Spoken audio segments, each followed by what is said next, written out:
Magandang araw mga kaibigan. Bigyan natin ng reaction opinion itong post ni Dare to Us. Sabi lang niya dito, breaking via Sunstar Davao.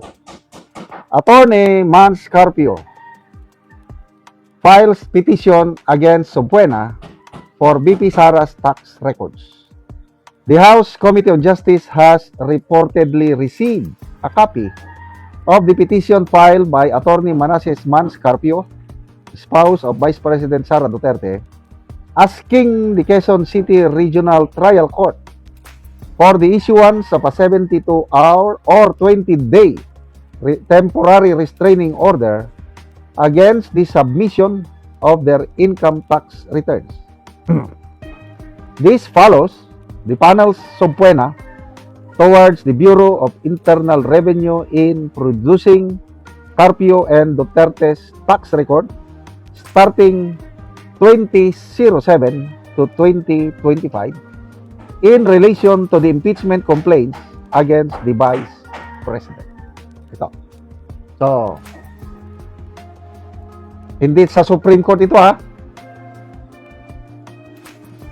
Regional Trial Court. Doon dumulog si Attorney Mans Carpio, husband ni BP, para pigilan yung Bureau of Internal Revenue na sinubpuena ng Committee on Justice na isubmit nyo ang mga income tax return ni itong mag-asawang Carpio from 2005 to 2025. Submit. Okay. Isa sa mga grounds sa impeachment ni BP Sara is unexplained wealth. Kasi yung theory, theory lang ito ha, walang ebidensya. I think sa fourth impeachment complaint ito nakalagay, yung grounds na unexplained wealth. Sinasabi ni Congressman Ridon, unexplained wealth yan si BP Sara. Dahil noong 2005, 18 million lang ang kanilang net worth. After 16 years, naging 88 million na. Oh, ang laki yung pagtaas. Unexplained wealth. Tanong, nasaan yung ebidensya? Wala. Yan lang pagkakaintindi ko ha. Yung fourth impeachment complaint, diyan nailagay yung reklamo na unexplained wealth. Kaya lang, walang attachment.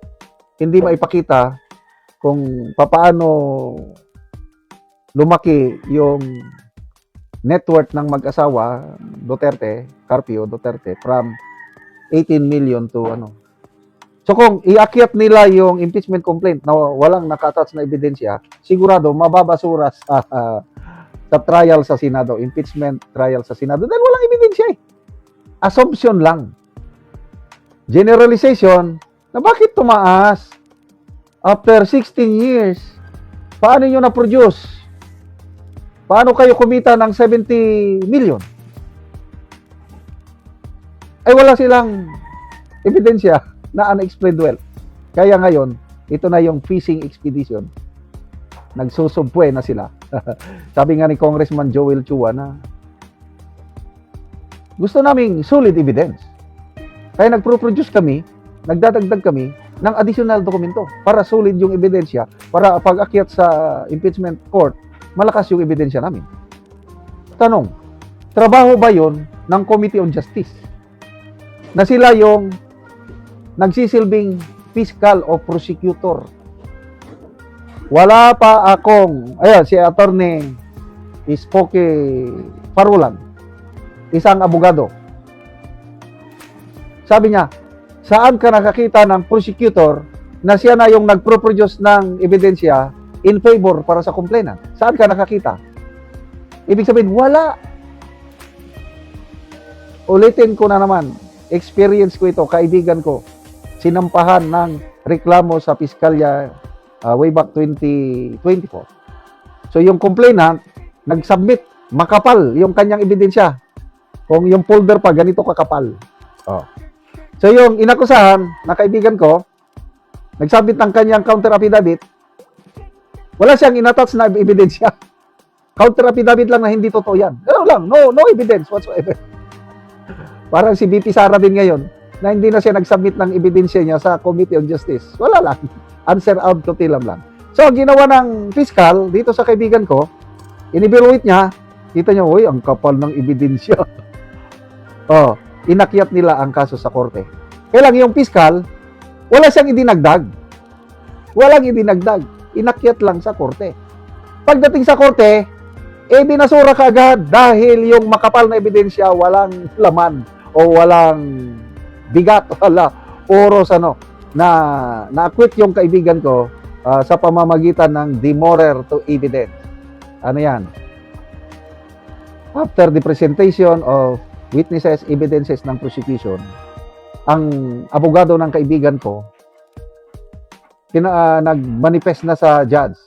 Judge, can I file a demurrer of evidence dahil wala silang ebidensya laban sa aking kliyente.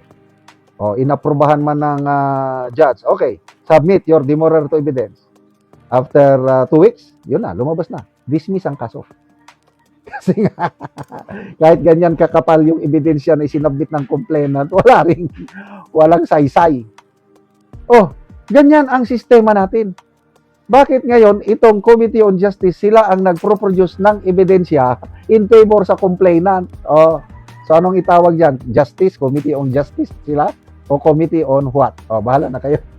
So, good luck sa mga prosecutors na sobrang sipag mag-produce ng ebidensya laban kay BP Sara.